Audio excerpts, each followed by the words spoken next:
You are holding a hairpin, shaped like an oak leaf, the veins so intricately carved that when you run your finger over it, you can feel the texture of a real tree. Your mother wore this at important parties. She never rushed putting it on. There was always enough time then. She had two others, one for your sister Jane, two slender, elongated oak leaves, for a girl whose mind was always as complex as oak branches, who read forbidden books and kept them hidden under the floorboard beneath her bed. One for Mary, the youngest, a fresh oak shoot, barely formed, reaching towards something, the one who laughed first at everything. She kept all three wrapped in silk in her drawer. There were parties where she wore them all. She gave each of you your hairpin 3 weeks before the cough took her. You know that this is no mere ornament.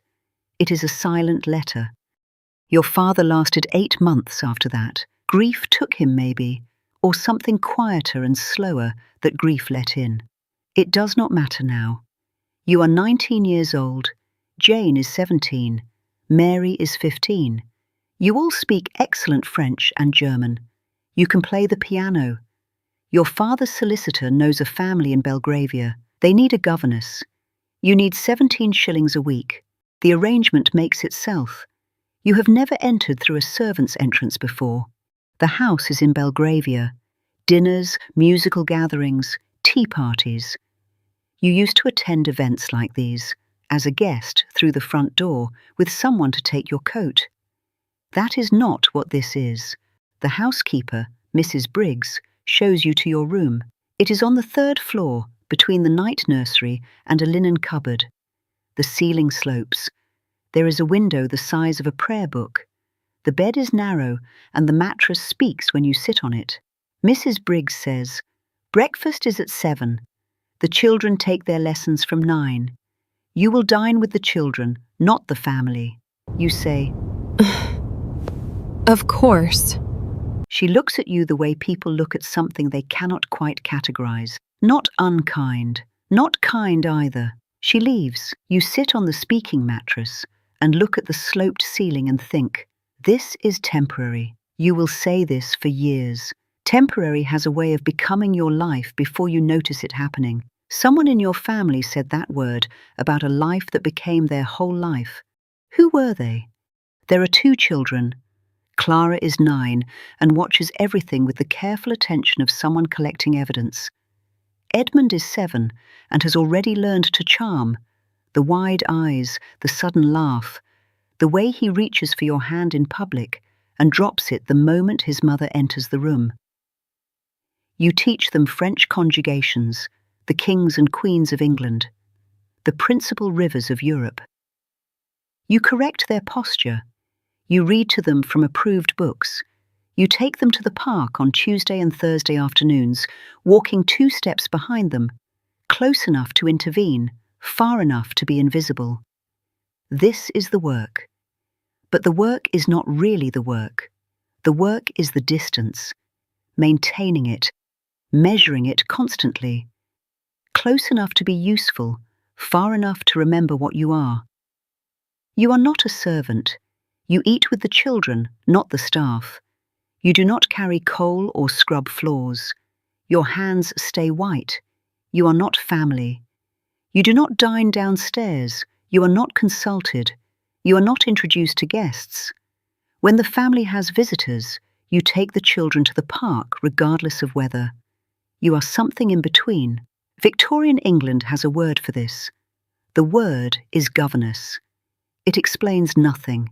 Clara asks you one morning why you are not married. You are conjugating irregular French verbs. You do not look up from the grammar book. You say, "Some women are not." Clara considers this with her evidence-collecting expression. She says, "Mamma says governesses are ladies who made poor choices." You write the next verb on the slate. You say, "Your mother is very perceptive." That evening you sit in your sloping room and write a letter to Mary. The ink is dark and smells of iron. You describe what it feels like to be a lady whilst teaching the children, and a ghost in the corridor, visible and invisible in the same hour, in the same house, on the same staircase. There is a weight to the silence here. It sits on your shoulders like damp wool. You do not realize that Mary has turned your letters into a world. Jane writes from a house in Yorkshire. The letter smells of brambles and cold rain. The landlady here is a widow, she writes, as sharp as the cliffs, but her daughter Adele has no one. She cries in her sleep. I cannot leave the room until she falls silent. Jane and you became governesses. Mary was far too young to be a governess. You wanted her to stay at home. Meanwhile, Mary was putting down on paper the very words that would save your lives. You look at the hairpin, thinking of your mother from time to time. Feeling the wood carvings on it, you think of how strong it is. The house is owned by Mr. Sterling. He visits frequently whilst teaching the children French and often stays until the end of the lesson. He says he wants to learn French.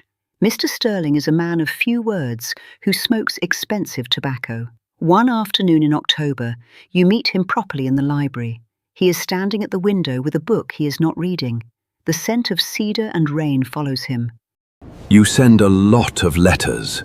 His voice is like a low rumble of thunder. My sisters are all I have, sir. We write to each other often. He approaches. You feel the warmth of his presence before you feel his touch. He reaches for the book. The tip of his arm brushes against your hand. The fine wool feels rough against your skin. You do not move away. You do not breathe. You are a very unusual, madam. I am a governess, sir. You are more than a governess. That night you write 4 pages to Mary. Something is changing, you write. I do not know yet what it will cost. The letters from Mary are changing. They're no longer questions. They're full of excitement. I've done it, she writes. I used a man's name, Mr. M. Heath. The publishers think I'm an academic from London. The cheque arrived this morning. It's more than you earn in a year. You're reading the letter in the park. Your cheeks are trembling from the icy cold. The corset feels like a cage that's suddenly become far too small. You look up at the grey London sky and realise, could this be a glimmer of hope for the life growing within you? That evening, you write the shortest letter you have ever written to Mary. I'm coming home. You leave on a February morning before anyone wakes. 1 bag, your mother's hairpin, and letters. You go down the servants' stairs, out the servants' entrance, into the street. The door closes behind you.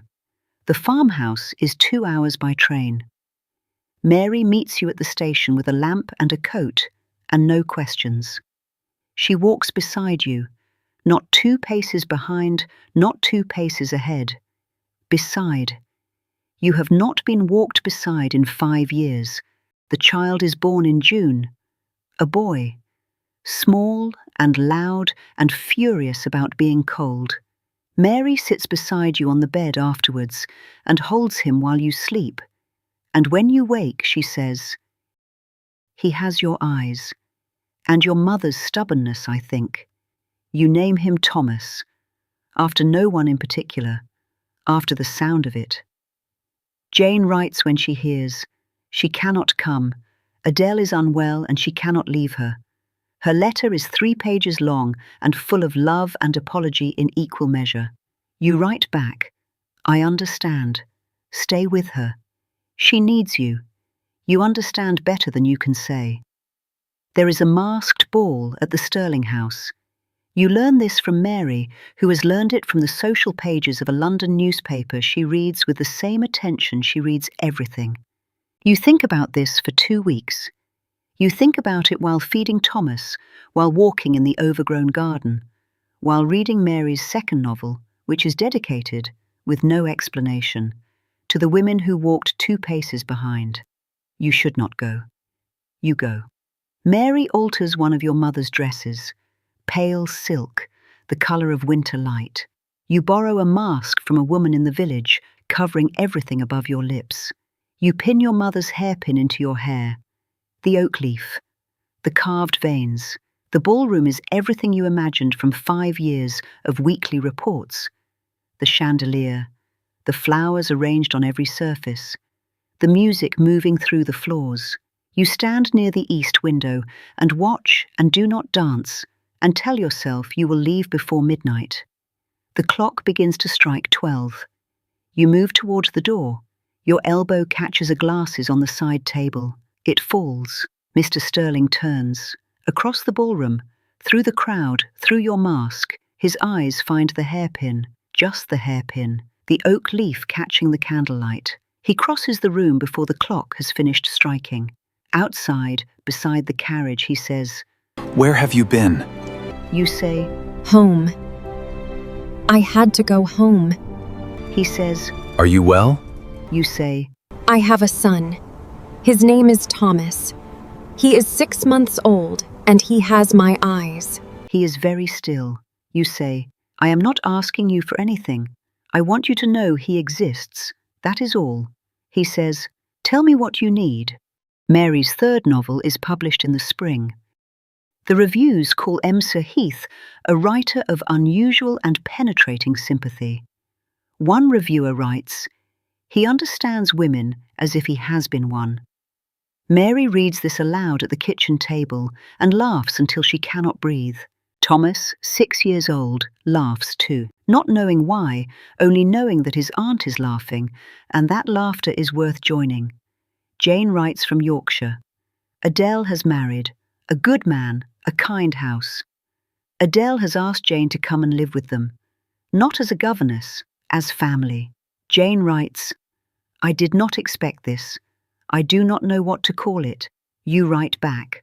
You raised her. Do whatever your heart tells you to do. The cough starts in October. Your mother's cough had the same quality. A sound that means something is ending.